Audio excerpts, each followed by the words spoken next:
Euh, pour parler un petit peu des problèmes, parce que j'ai eu une discussion avec Lorenzo Pantino, que tu connais très bien, qui est fondateur de l'Ornibox, pour ceux qui ne le connaissent pas, et qui a fait des formations en Enneagramme, et qui disait, Oui. si tu fais, il m'avait dit comme recommandation, si tu fais une formation d'Enneagramme, ne la fais jamais seule, vas-y avec ta femme. Parce que sinon, tu vas être en décalage complet entre ta perception et elle. Quel serait ton avis là-dessus, toi? Est-ce que tu penses que Et c'est... Lorenzo, c'est un très très grand expert en énéagramme aussi. Ouais. Et je trouve que son conseil est très très judicieux. Il est très judicieux. Je vais même te dire, je vais le prendre. Parce que j'avais pas pensé du tout à cet axe d'approche, très Ouais. honnêtement, et il a raison. Il a raison. Parce qu'effectivement, on a son point de vue et le point de vue de l'autre. C'est Ouais. vrai que j'ai un Ouais. ami, j'ai ce retour, un ami, on cherchait son profil Instagram, c'était au début où je commençais vraiment l'énéagramme, personnellement. On cherchait son profil Instagram et sa compagne, elle avait trouvé son profil, mais de suite, quoi. Et Mhm. nous, on continuait à chercher, chercher, chercher, et en fait, c'était évident. C'était évident. D'accord. Mais après, moi, c'est un mode de fonctionnement que j'ai aussi, c'est que j'aime bien euh, pas prendre quelque chose pour argent comptant et vraiment enlever les zones de doute, les zones de Mhm. trouble pour vraiment être dire, voilà, ok, bon, c'est ça, il y a 95% de chance c'est ça, mais on va quand même regarder les 5% restants, voir s'il reste de la matière ou pas. Et si au D'accord. bout d'un moment on se dit, ben, 5% restants, que dalle, bon, ben, c'est bon, on peut y aller. C'est une approche un peu plus, bon, c'est mon côté scientifique, mon ancienne vie d'ingénieur, on va dire. Alors, tu expliques tout ça avec beaucoup de simplicité, ça a même l'air facile, mais on pourrait se poser une question, et des questions que moi je rencontre aussi souvent. Le développement personnel de manière générale, la PNL, l'énéagramme, est-ce que c'est pas fait uniquement pour les intellectuels, tu vois, ceux qui se masturbent un peu le cerveau? Parce que souvent, tu vois, on a tous autour de nous, ou dans notre famille, dans notre entourage, proche ou professionnel, des personnes qui sont totalement déconnectées du développement personnel, c'est-à-dire qu'ils ne savent même pas que ça existe. Et, euh, et, et pour eux, des fois, quand on se dit, mais comment je pourrais aider cette personne-là à comprendre, tu vois, à dire, bah, lis au moins quelque chose, qu'est-ce que, est-ce que c'est réservé à une élite de personnes de faire du développement personnel, ou est-ce que tout le monde peut trouver un bénéfice là-dedans, d'après toi? Moi, pour moi, tout le monde peut trouver un bénéfice, ça c'est clair, net, précis. Après, c'est toujours le. Je vais te reprendre une métaphore que j'aime beaucoup. C'est on peut. Et je vais pas prendre le cheval, je vais prendre l'âne parce que j'adore les ânes. On peut. Et ce sont des êtres très intelligents et avec une grande volonté. Euh, on peut amener un âne à l'abreuvoir, on ne peut pas boire à sa place. Donc c'est Mhm. toujours ça. Donc effectivement, le développement personnel, ça peut servir tout le monde, ça peut aider tout le monde, mais tout le monde ne sera pas forcément ouvert ou ne sera pas forcément ouvert à l'instant T donné à ce qu'on a envie d'apporter. Il suffit de regarder dans la famille, les amis, il y a des personnes qui sont complètement hermétiques au Ouais. développement personnel, puis peut-être au bout d'un moment, moi je crois à ça, hein. Et je commence à le vivre personnellement, il m'a fallu quand même, euh, waouh, ouais, plus d'une dizaine d'années pour ça, mais Mhm. maintenant, mon entourage voit mon évolution, Mhm. il constate mes résultats, qu'ils soient professionnels ou même personnels, il commence à se dire, ah, mais tiens, peut-être qu'on devrait commencer à écouter ce que dit Nicolas, c'est peut-être pas tant Mhm. de la merde que ça, son truc. Et, euh, et donc, ouais, donc il y a ce point-là. Et après, sur la complexité, effectivement, alors, que la dernière fois, j'avais pas réussi à la prononcer bien. Et du coup, en plus, ça va en totale opposition avec le concept. C'était quoi? C'était une phrase qui était. Il faut que je la prenne par cœur, je crois. Euh, Vite, Google, tapons. c'est clair. Ce qui, c'est, euh, ce qui se comprend clairement s'énonce aisément.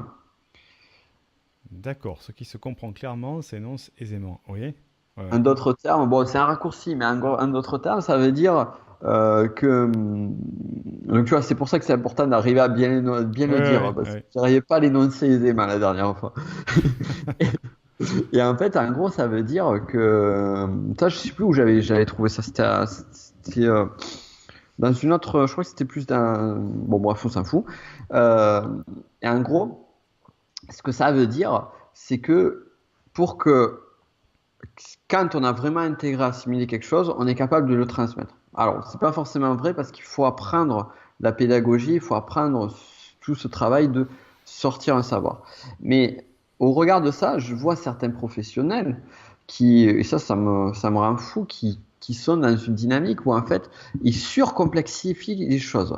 On utilise des mots compliqués, on se dit ben, c'est à l'autre, c'est pas moi à être au niveau de l'autre, c'est à l'autre d'aller à mon Mhm. niveau, et ainsi de suite.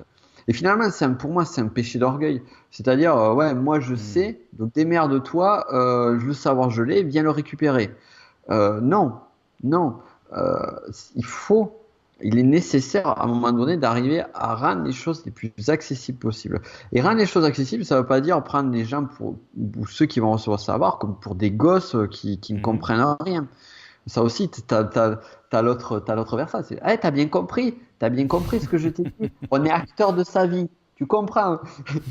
Je prends les deux extrêmes, mais l'idée c'est ça, c'est à un moment donné, c'est de se mettre d'égal à égal et dire ni trop haut ni trop bas et dire après voilà, j'ai ça, voilà comment est-ce que tu peux, comment est-ce que ça peut t'apporter, comment tu peux et apprendre à faire expliquer ces choses-là de façon simple. Et je vais te prendre encore une autre métaphore. J'avais fait une vidéo d'ailleurs dernièrement sur YouTube. Un matin, regarde, j'étais chez ma mère, j'allume la télé. Je n'allume jamais la télé chez moi. J'allume la télé et je tombe sur une dessin animé. Je sais pas si tu as connu ça. C'est Il était une fois la vie. Oui, tout à fait. C'était génial. C'était donc en gros pour ça laisser. Je le fais revisionner à mes enfants. C'est un des rares dessins animés que je leur fais visionner sur YouTube. Ah mais t'as entièrement. Ouais, d'ailleurs ils y sont tous ouais sur YouTube. Ouais. Ouais. Ils avaient fait c'est génial. Et donc pour celles et ceux qui ne connaîtraient pas, Il était une fois la vie. C'est en gros avec des personnages, avec des aventures, ils Mhm. expliquent le fonctionnement du corps humain. Et moi, de tout ce que je connais de l'anatomie humaine, tout ce que je connais du fonctionnement de l'humain, du corps Mhm. humain, on va dire plutôt, du corps humain, je ne l'ai pas appris à l'école avec mes professeurs, je l'ai appris avec Il était une fois la vie. Si je te parle de globules blancs, de globules rouges, de plaquettes, de neurones et de compagnie, c'est pas grâce à mes professeurs qui étaient pour une grande majorité en biologie du moins médiocre, d'ailleurs ils m'aimaient pas trop, et ça c'est une autre histoire, et, euh, et en fait, ouais, et là en fait on y est. En fait, moi, pour moi, on y est là. C'est-à-dire que, à un moment donné, c'est pas les concepts qui sont complexes, c'est la façon d'apprendre les choses, c'est la façon de délivrer le message. Et moi, je suis désolé quand je vois des petits vaisseaux spatiaux qui circulent dans le corps humain et qu'on commence à balancer des espèces de petits bonhommes pour attaquer les virus, que à un moment donné, on voit le médecin qui fait une espèce d'injection d'un vaccin et que là, on voit ces petits bonhommes, ces petits vaisseaux spatiaux qui ont des armes un petit peu plus grandes pour Ouais. attaquer les virus. Ça parle. C'est... Et là, on a Je mis suis un entièrement d'accord avec toi là-dessus. Ouais. Ouais. Et donc ouais, pour moi ça c'est aussi c'est pour ça qu'il n'y a pas de concept compliqué quoi. Et si je dis ça aussi, c'est que j'ai bossé pendant 5 ans dans le domaine de la recherche et Mhm. de la recherche scientifique, dont notamment 2 ans, un peu plus de 2 ans au CNRS. Et c'est vrai que quand tu lisais certains trucs, c'était imbuvable quoi. C'était Ouais. imbuvable et alors que finalement il y a des pépites à l'intérieur quoi. Mais parfois, on a tendance à surcomplexifier les choses, quoi. Je suis entièrement d'accord avec toi et je... C'est dommage, je voudrais bien avoir un truc où je suis pas d'accord, tu vois, pour un petit peu intensifier le débat, mais non, mais je suis d'accord.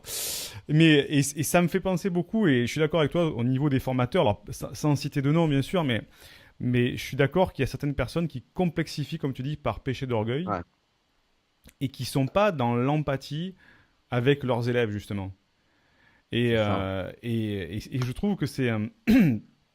pour te donner un exemple, pour que les gens comprennent bien le principe, hein, j'ai fait plusieurs formations dans le domaine du marketing. Et il m'est arrivé une fois d'avoir un confrère collaborateur sur la conférence. Je ne citerai pas de nom. il va s'afficher à l'écran, qui fait la conférence avec moi, enfin qui fait la formation avec moi. Et le gars a commencé à parler avec des anglicismes, des trucs d'un langage très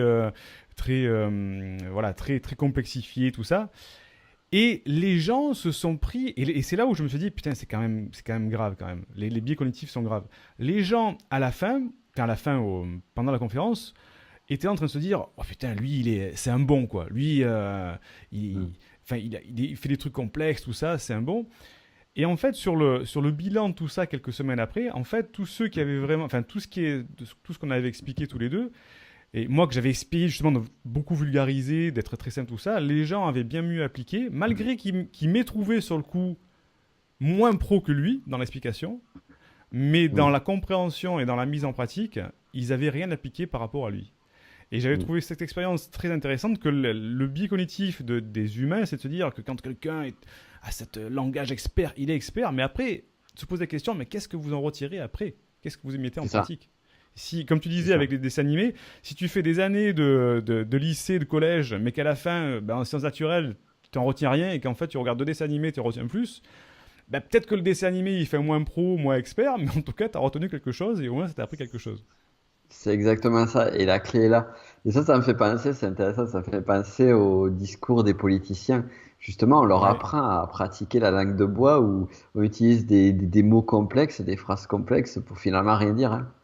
tout à fait, je suis d'accord avec toi. Et je pourrais te dire que, nonobstant le fait qu'aujourd'hui, notre société de consommation et passe un exergue vis-à-vis d'un clivage relationnel et culturel qui nous amène dans Ouais, c'est une ça. exactitude de la relation, Bravo, je bel dis exercice n'importe en quoi. plus. Ouais, c'est Et j'ai ça, noyé tout le monde, mais j'ai c'est l'air ça. intelligent. Ou pas. Parce que moi, j'ai plus les cheveux avec le t-shirt rose, peut-être que ça m'est. Que j'ai pas l'air. Merci d'avoir regardé cette vidéo. Je vous rappelle à nouveau qu'avant de se quitter, vous êtes libre de recevoir en cadeau de bienvenue une séance de coaching vidéo offerte et mon nouveau livre qui s'appelle Les 10 règles de la réussite pour libérer votre potentiel d'entrepreneur.